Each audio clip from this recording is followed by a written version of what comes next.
In this video of the Crown Comtech D Series video manual series, we're going to walk you through how to update your amplifier's firmware using the AVX Manager software. In this example, we'll be showing a BSS Omni device. This process is the same for any device that can connect with and use the AVX Manager software. In AVX Manager, devices that are in the same network as your computer will be automatically discovered and displayed in the table. The table will show the device name, manufacturer, family, and model. IP address can be edited by clicking this gear icon when hovering over the IP address field. Last is the unit's serial number and current firmware version.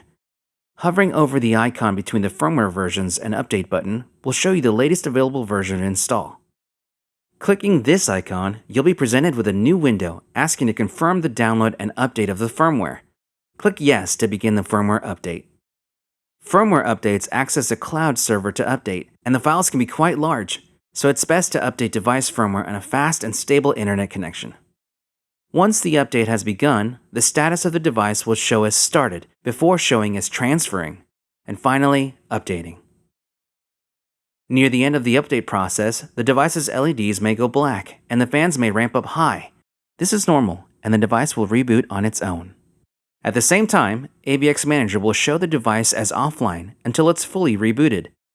Once fully booted, the device will show as running once again. If you're still having issues with your amplifier, then give us a call or start a chat with us.